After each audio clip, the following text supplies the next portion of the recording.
ඔන්න ඉතින් ගොඩක් රසට ඒ වගේම මේ විදිහට කොළ පාටට බණ්ඩක්ක එකක් තෙල් දාගන්නේ කොහොමද කියලා මම අද මේ වීඩියෝ එකෙන් අරගෙන එන්නම්. ඉතින් මේ බණ්ඩක්ක එක හදාගන්න හරිම ලේසි. විනාඩි 10ක්වත් යන්නේ.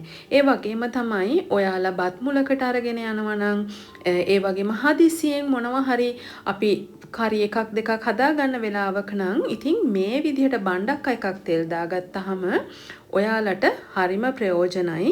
ඒ වගේම ලොකු වෙලාවක් යන්නේ නැහැ. ඒ හින්දා හරි පහසුයි. ඉතින් දැන් අපි බලමු කොහොමද මේ බණ්ඩක්ක එක හදාගන්නේ කියලා. ඉතින් මං අරගෙන තියෙනවා උඹල කඩ, ඒ වගේම රම්පේ කරපිංචා අමු මිරිස්, මේ වගේ ලූණු ගෙඩියක් කපලා අරන් තිනවා, තක්කලි අරගෙන තියෙනවා, බණ්ඩක්ක ටික මෙන්න මේ විදිහට කුඩාවට කපලා අරගෙන තියෙනවා. ඉතින් හොඳ ලපටි බණ්ඩක්ක තමයි මං අරන් තියෙන්නේ. ඔයාලා බණ්ඩක්ක අරගන්නකොට මෝරපු නැති බණ්ඩක්ක කරල් ගන්න හැමතිස්සෙම සැලකිලිමත් වෙන්න. ඉතින් පෑන් එකක් ලිපේ තියලා ඒකට මම මේ වගේ තෙල් ටිකක් එකතු කරනවා. තෙල් ගොඩාක් එකතු කරන්න ඕනේ නැහැ. තෙල් ටිකක් එකතු කරන්න. ඊට පස්සේ අපිට පුළුවන් මේ බණ්ඩක්කා තෙම්පරාදුව හදාගන්න හරිම අඩු වෙලාවකින්. ඉතින් තෙල් ටික හොඳට රත් වුණාට පස්සේ මං තෙලට බැදෙන්න දානවා උඹලකඩ. ඔයාලා බැදුමක් හදනකොට උඹලකඩ එකතු කරනවා නම් ඒක ඉස්සෙල්ලාම තෙලට බැදෙන්න දාන්න. මොකද එහෙම බැදුනාම මේ උඹලකඩ කෑලි හොඳට හැපෙනවා. ඒ වගේම තමයි හොඳ රසයක් අපි හදන බැදුමට එකතු වෙනවා. ඉතින් මේ වෙලාවේ මම තක්කලි අමු මිරිස් හැර අනිත් සියලුම දේ එකතු කරගත්ත තෙල් එකට එකතු කරලා මේක හොඳට මිශ්‍ර කරගන්න තමයි තියෙන්නේ.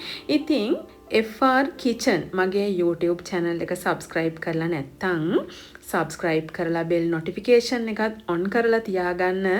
මේ වගේ ඔයාලට ප්‍රයෝජනවත් පුංචි videos තමයි මම FR Kitchen මගේ YouTube channel එකෙන් අරගෙන එන්නේ. ඉතින් මම මෙන්න මේ බණ්ඩක්ක තෙම්පරාදුවට ගලපලා හදාගත්ත මෙනු එක මම FR Diaries මගේ YouTube channel එකෙන් දාලා තියන්නම්. ඔයාලට බලා ගන්න පුළුවන්. ඉතින් මේ විදිහට ලුණු ටිකක් මැල වුණාට පස්සේ කුක් වුණාට පස්සේ මම මේකට තක්කලි අමු මිරිස් දෙකම එකතු කරනවා. එකතු කරලා ඊට පස්සේ මේකත් හොඳට මිශ්‍ර කරගන්නවා. මිශ්‍ර කරලා මේකට මම කහ ඒ වගේම කුරුඳු පොත්තක් කෑලි මිරිස් එකතු කරනවා. ඉතින් බැදුමක් වගේ දෙයක් හදද්දී කුරුඳු පොත්තක් එකතු කරන්න හොඳ සුවඳක්, හොඳ රසයක් එනවා. ඒ වගේම ඔයාලා දන්නවා කුරුඳු වල හොඳ ගුණයකුත් තියෙනවා කියලා. ඉතින් ඊට පස්සේ මම කලින් ඔයාලට කියපු විදිහට කහ ටිකකුයි කෑලි මිරිසු එකතු කරගන්නවා. ඔයාලා කැමති නම් ගම් මිරිස් කුඩු ටිකක් උනත් මේ වෙලාවේ එකතු කරගන්න පුළුවන්. ඉතින් ඒක තමන්ගේ කැමැත්ත අනුව සහ රස සැර අනුව. ඉතින් මං කෑලි මිරිස් විතරයි එකතු කරන්නේ. මේ බැදුම හදාගන්න ලොකු අමුද්‍රව්‍ය ප්‍රමාණයක් යන්නේ නැහැ. ඉතින් උඹලකඩ නැත්තම් ඔයාලට පුළුවන් මේකට කරවල හරි හාල් මැස්සෝ හරි එකතු කරන්න. කරවල හරි හාල් මැස්සෝ හරි එකතු කරලා මේ බණ්ඩක්ක තෙම්පරාදුව හදාගත්තොත් ඉතින් ඒක කන්න තව ගොඩාක් දේවල් ඕනේ. පරිප්පු කරි එකක් තිබ්බනම් හොඳටම ප්‍රමාණවත්. බණ්ඩක්ක තෙම්පරාදුව හරිම රසයි මෙන්න මේ විදියට හදාගත්තාම. ඉතින් කොළ පාට ගතිය විනාශ නොවෙන්න තමයි මම 175ක් විතර ලුණු තෙම්පරාදුනාට පස්සේ බණ්ඩක්ක එකතු කරන්නේ. ඉතින් ගොඩක් දෙනෙක් කියන දෙයක් සහ අපි දැකලා තියෙන දෙයක් තමයි බණ්ඩක්කා මෑ කරල් වගේ දේවල් තෙම්පරාදු කරලා හදද්දී ඒකේ කොළ පාට ගතියක් ඇත්තෙම නැහැ. දුඹුරු පාට වෙලා පිදුරු පාට වෙලා තමයි තියෙන්නේ. ඒකට හේතුව තමයි අපි ලුණුත් එක්කම එකපාර බණ්ඩක්ක එකතු කරාම මේ ලුණු මැලවෙන ප්‍රමාණයම ඒ කාලෙම යනවා මේ බණ්ඩක්ක ටික කුක් වෙන්නත්.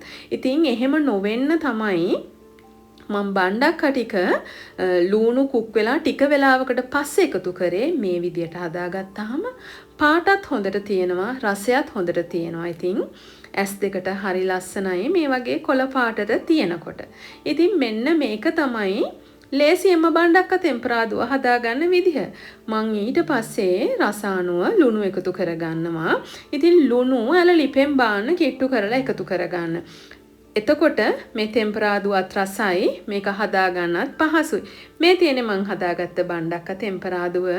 ඉතින් ඔයාලට පුළුවන් FR Diaries මගේ YouTube channel එකෙන් බලාගන්න මේකට ගලපලා මං හදාගත්ත මෙනු එක මොනවාද කියලා. මේ වගේ පාටට මේ රසට බණ්ඩක්ක ටෙම්පරාදුව ඔයාලා හදාගත්තොත් අනිවාර්යෙන් කමෙන්ට් බොක්ස් එකේ කමෙන්ට් එකක් දාන්න අමතක කරන්නේ නැතිව ලයික් එකක් දාලා ඔයාලා කැමති නම් මේ වීඩියෝ එකට යාළුවන්ටත් බලන්න ෂෙයා කරන්න. ඉතින් මගේ channel දෙකෙන්ම මම ඔයාලට ප්‍රයෝජනවත් වීඩියෝස් අරන් එන්නම්. ඉක්මනින්ම හම්බෙන්න එන්නම් අලුත් වීඩියෝ එකක් අරගෙන. මාත් එක්ක එකතු වෙලා හිටිය ඔයාලා හැමෝන්ටම ගොඩක් ස්තුතියි.